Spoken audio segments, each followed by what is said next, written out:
بسم اللہ الرحمن الرحیم۔ السلام علیکم۔ حضرت خواجہ نظام الدین اولیاء رحمۃ اللہ علیہ کے زمانے میں ایک ہندو جوگی تارک دنیا ہندو تھا۔ اس نے یہ مشق کی ہوئی تھی کہ ہر قسم کے مریض پر صرف اپنی نظر ڈال کر مرض کو سلب اور جذب کر لیتا تھا۔ ایک مرتبہ حضرت پر ایک بیماری کا دورہ پڑا جس میں آپ بے ہوش ہو گئے۔ ہوش آنے پر خدام نے عرض کیا کہ حضرت اگر اجازت ہو تو فلاں جوگی کے پاس جو مرض فقط دیکھ کر ہی سلب کر لیتا ہے آپ کا پلنگ لے چلیں۔ آپ نے فرمایا کہ خبردار ایسا مت کرنا، کیونکہ اندیشہ ہے کہ لوگوں کے عقائد میں خرابی پیدا ہو جائے گی، یعنی ہندو جوگی اور اس کے ماننے والے کہیں گے کہ جوگی کی کوئی حیثیت ہے وغیرہ۔ اتفاق سے ایک دن پھر حضرت کو دورہ پڑا اور بے ہوش ہو گئے۔ مریدین کو اپنے پیر و مرشد سے بے حد محبت و احترام کا درجہ ہوتا ہے، خلوص ہوتا ہے۔ وہ اپنے پیر و مرشد کی تکلیف برداشت نہیں کر سکتے۔ آپس میں مشورہ کر کے اسی بے ہوشی کے عالم میں اپنے شیخ کا پلنگ اٹھا کر اس جوگی کے مکان پر جا رکھا اور حضرت کے فرمان کے خلاف کرنے اور آپ کی ناراضی کا تدارک معافی چاہنے سے سوچ لیا کہ اپنے پیر و مرشد سے دل و جان سے بعد میں معافی مانگ لیں گے۔ جب حضرت کو اس ہندو جوگی نے دیکھا کہ اتنی بڑی ہستی میرے پاس آئی ہے تو وہ پھولے نہ سمایا۔ دل میں سوچا کہ اب میری دکان خوب چمکے گی۔ جوگی نے حضرت کو دیکھا اور دیکھتے ہی اپنا تصور ڈالا۔ فوراً حضرت کے مرض کو سلب کر لیا۔ آپ ایک دم اٹھ کر بیٹھ گئے اور یوں معلوم ہوتا تھا کہ کوئی مرض ہوا ہی نہیں۔ حضرت نے دیکھا کہ اس جوگی کا مکان ہے۔ آپ سمجھ گئے کہ یہ لوگ محبت کی وجہ سے میری تکلیف برداشت نہیں کر سکے، اس لیے عذرائے شفقت کسی کو کچھ نہیں کہا، بلکہ اس جوگی کی طرف متوجہ ہوئے اور دریافت فرمایا کہ یہ بتلاؤ کہ یہ تاثیر جو تمہارے اندر ہے یہ کیا ہے اور کس عمل کی بدولت ہے؟ اس نے دستے بستہ ہاتھ جوڑ کر عرض کیا کہ میرے پاس صرف ایک چیز ہے، وہ میرے گرو استاد نے مجھ کو تعلیم دی ہے، اور وہ یہ ہے کہ اس نے یہ کہا کہ ہمیشہ نفس کے خلاف کرنا، مطلب یہ کہ نفس کا چاہا ہرگز نہ کرنا۔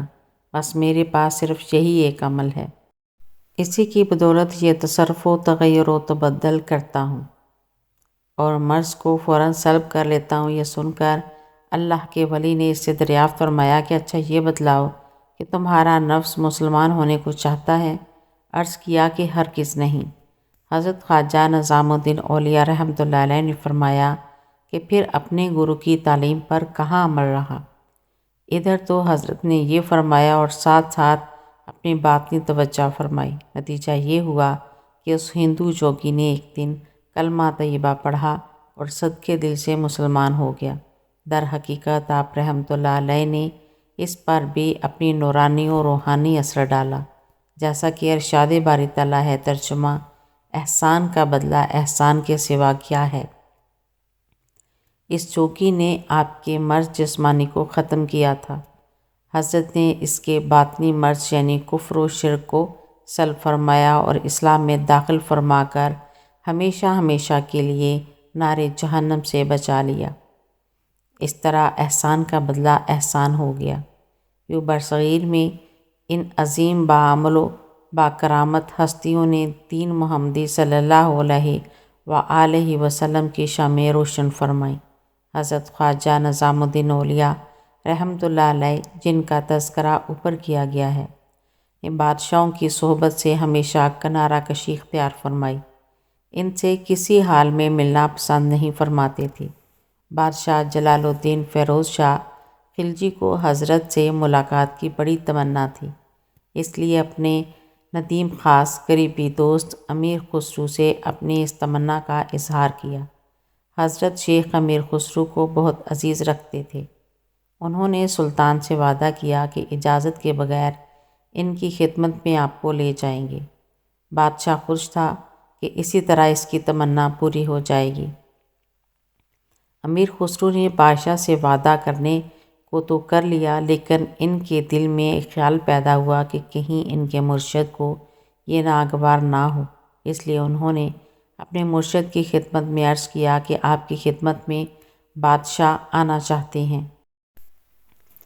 حضرت اسی وقت دہلی چھوڑ کر اپنے پیر و مرشد حضرت خواجہ فرید الدین گنج شکر رحمۃ اللہ علیہ کے مزار کی زیارت کے لیے اجودھن روانہ ہو گئے۔ بادشاہ کو جب یہ خبر ملی تو امیر خسرو سے باز پرس کی کہ حضرت کے پاس میری حاضری کا راز کیوں فاش کیا؟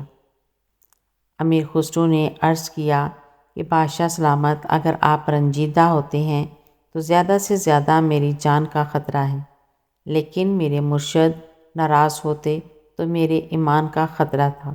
سبحان اللہ، کیا خوب جواب دیا تھا۔ یہ جواب سن کر بادشاہ خوش ہو گیا۔ اللہ تعالی ہمیں بھی ایسے نیک لوگوں کے نقش قدم پر چلنے کی توفیق عطا فرمائے، آمین یا رب العالمین۔